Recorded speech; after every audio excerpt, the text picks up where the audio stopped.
Welcome to Moms of Truth. My name is Alicia, and just go right ahead and subscribe, ring the bell, like this video, all the things. If you enjoy homeschool content and Christian content, specifically for mothers, because that is what I do here on my channel. Today, I'm going to be talking about how our homeschool room stays clean, or mostly clean is probably a better way to put it. Last year, it was rare that the homeschool room was actually clean, and it caused a lot of extra frustrations for all of us.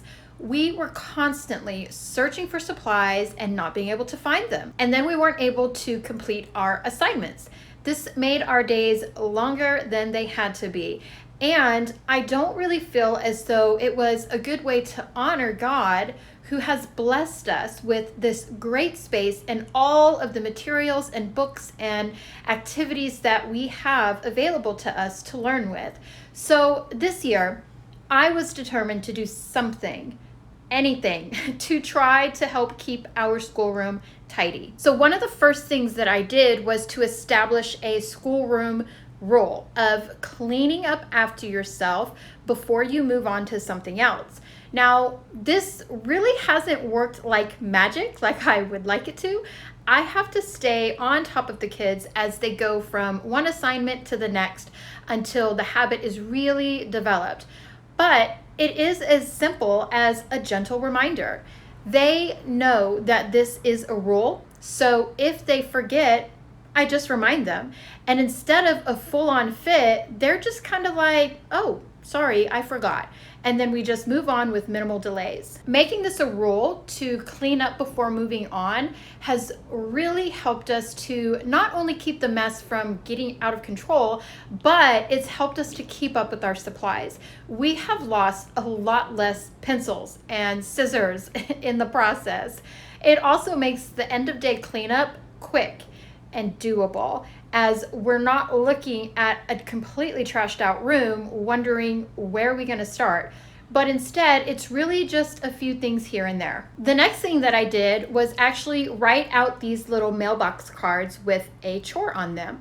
On our very first day of school, I went over each one to make sure that they understand what it included, and then also explained how to do the chore correctly. And I will either pass these out at the beginning of the day, or I will let them choose as they finish their work. So the first one done gets to choose what chores they want to do. So the chores that we have are chalkboard. And for this, they always typically ask before they wipe the chalkboard, because sometimes we actually have things up still being referenced. They are really good about being mindful in that way.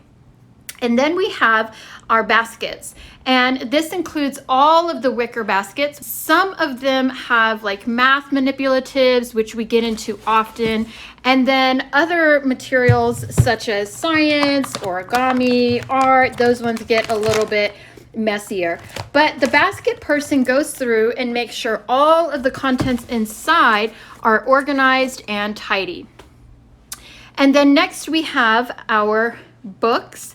And this person will actually go through and straighten all the books on the main bookshelf, and then also in our book cabinet, where we just have all of our extra reading books for fun.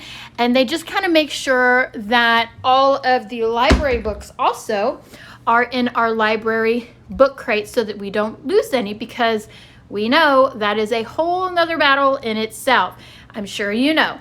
And then they will just kind of scan the schoolroom for any books that may be laying around and then put them up. Next, we have games, which really doesn't require too much and is kind of an easier chore because we use them a lot less, and they are in the habit of putting them back when they are done. But they will just go through and organize here and there. And then also here in this drawer, we keep some of our educational games, so they'll go through and make sure that all of those are in there as well. Okay.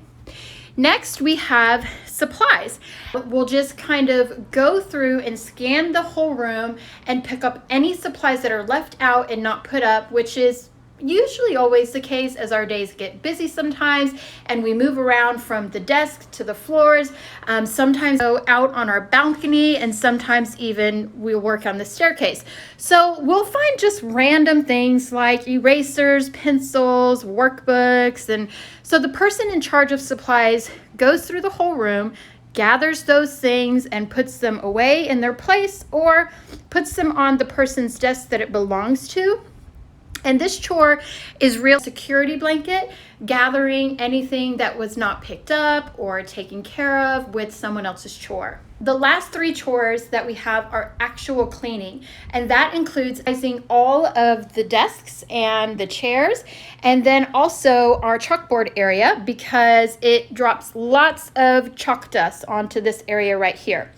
And then we have trash, of course, which we take out every day, even if it's only half full, because I just want it to be out so that we can be in a good habit and start fresh every day. The person taking out the trash will also do a check on the floors and scoop up any little bits of random paper or trash. The last chore that we have is vacuuming. It's pretty self-explanatory, but this person will also check the floors before vacuuming and pick up any random trash or supplies and just kind of stack it out of the way. They'll throw the big pieces of trash away that can't be collected with the vacuum, is important. And then they will collect random supplies and just stack them up for the supply person if they get to their chore first. As the kids finish their chores, they will turn in their mail cards, and I will check to make sure that it was done 100%. And this is how we try to keep our schoolroom clean. And so far this year, it has been working really well for us.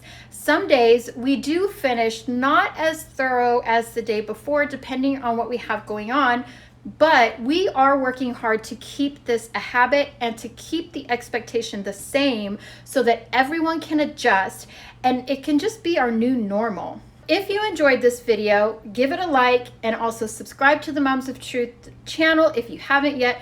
Leave a comment below. How do you keep your schoolroom clean? Or are you still kind of working on finding a solution? I would love to hear from you.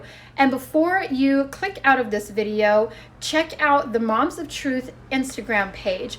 I share daily with encouragement and scripture, family stuff, and lots more. It's a great way to connect better and get to know me